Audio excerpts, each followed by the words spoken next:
Level 1. The Recruit. The crowd at DEF CON is screaming your handle. You just crushed 10,000 elite hackers in the world's biggest Capture the Flag tournament.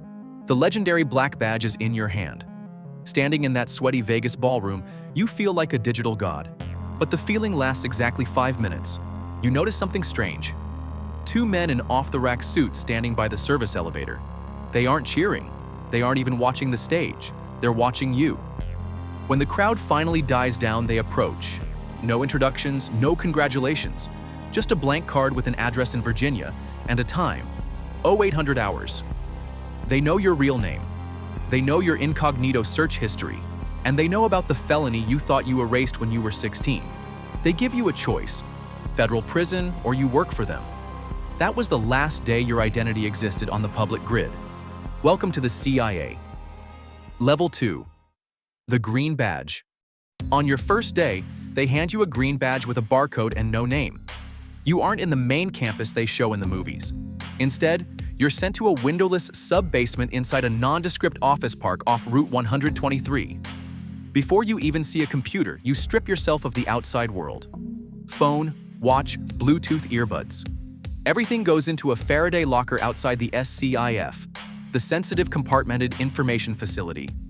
Inside, the air tastes like stale coffee, cheap carpet, and the ozone from rows of massive servers. You sit at a cramped desk with 2 monitors and a locked-down terminal. You aren't hacking foreign firewalls or launching cyber attacks. Not yet. Right now, you're a glorified digital janitor. Your job is sifting. Sifting through terabytes of raw, intercepted data sucked up by the NSA. You spend 12-hour shifts staring at endless streams of encrypted noise looking for a single slip-up. A burner phone pinging a tower in Yemen. A sloppy wire transfer routed through Macau. It is mind-numbingly tedious. But the real torture is the paranoia. Every 90 days, you're strapped to a polygraph machine. A guy who looks like a high school principal casually asks if you've mishandled documents, if you've spoken to foreign nationals, if you've told your mother what you really do, because you can't. To your family, your friends, and the girl you're dating, you are a mid-level IT guy for the Department of Agriculture. You tell them you fix printers and manage spreadsheets. And every night when you go home to a silent apartment, you realize the agency doesn't just employ you, they control your reality. Level 3. Target Access Operator. 18 months later, your handler drops a blue badge on your desk. You're moved to a different floor. It's colder here, dead silent. You aren't sifting through haystacks anymore. They are handing you the needle and telling you exactly who to stab. They grant you access to the toolbox. It's an internal, highly classified server filled with weaponized malware. Zero-click exploits that cost the taxpayers millions of dollars to develop. Your first assignment isn't a terrorist, it's a mid-level foreign diplomat. You don't just hack his email, you dismantle his reality. While he sleeps, you drop a payload onto his phone via a silent text message. The next morning, you are in his pocket. You listen to his heartbeat through his smartwatch. You turn on his laptop webcam while he's sitting in a hotel room, eating room service. You watch his keystrokes live as he drafts a text to his mistress, hesitates, and deletes it. At first, the power is intoxicating. You are an invisible ghost standing right behind him. But after a few weeks, the rush fades into a cold, heavy sickness. You watch this man's entire life, his arguments with his wife, his financial stress, his medical searches. And then the real paranoia sets in. You realize that if it is this easy for you to completely own a human being's digital soul, what's stopping the agency from doing it to you? You go home that night.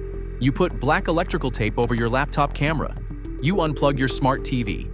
You throw your voice assistant in the dumpster out back. The illusion of privacy is permanently dead. Level 4. Offensive Cyber Specialist. 3 years in, your blue badge is swapped for a red one. You aren't watching targets anymore, you are breaking them. You don't use the toolbox because you are the one building the tools. You hunt for 0 days. Critical flaws in global infrastructure software that not even the developers know about. And when you find one, you don't patch it. You weaponize it. You start working 18-hour shifts on a diet of Adderall, black coffee, and pure adrenaline. The silence in the room isn't boring anymore. It's terrifying, because the stakes are kinetic. Your handler walks in and hands you a flash drive. Your target is a rogue nation's power grid. You write 3 lines of custom code, bypass their air-gap security, and silently overvolt their transformers. Halfway across the world, a city of 2 million people goes entirely dark. Hospitals lose power. Traffic grinds to a halt. Next week, you are ordered to plant enemy malware signatures on a hacked European bank server. You are creating a false flag. You are framing a rival superpower to shift a global balance of power. At 3 a.m. when you leave the office and drive home, you turn on the news. The anchor is frantically reporting a sudden geopolitical crisis, completely blind to the truth. You grip the steering wheel until your knuckles turn white. One typo, one bad line of code, and you could accidentally trigger major global conflict. Level 5, SAD. Year 7. You don't wear a badge anymore. Your name is wiped from public databases, tax records, and census data. If you die, you get a nameless star carved into a marble wall at Langley. You are now part of SAD, the Special Activities Division. You are no longer a hacker. You are an architect of consequences. Your targets are no longer just enemy combatants. They are domestic threats, billionaires, and politicians. A high-profile whistleblower is about to leak documents that could destroy a black-budget operation. The old CIA would have sent a kinetic team to handle it. You just write code. Within 60 seconds, you freeze his offshore bank accounts. You alter his medical records to show a history of severe paranoid illnesses. You silently plant terabytes of highly illegal material on his personal hard drive, and then you tip off local law enforcement. By the time he tries to talk to a journalist, he is totally discredited, penniless, and facing life in prison. He never even saw you coming. You look at the global economy, the elections, the outrage on social media, and you realize it's all just a puppet show to keep the masses busy. And you just do your job. Level 6, the Director of Cyber Operations. Year 10. Your 18-hour shifts paid off. You've finally reached a top of cybersecurity division. You don't write code anymore. You sit in soundproof, wood-paneled boardrooms, taking encrypted calls from men who don't even have security clearances, but who your bosses tell you to service. Tech billionaires, defense contractors, hedge fund managers, the people who actually own the politicians. They tell you their problems, and your job is to come up with a strategy to fix them and pass it for an execution to lower ranks. A top Wall Street firm has a massive short on a foreign currency that's not going well. You orchestrate a cyber attack on their central bank.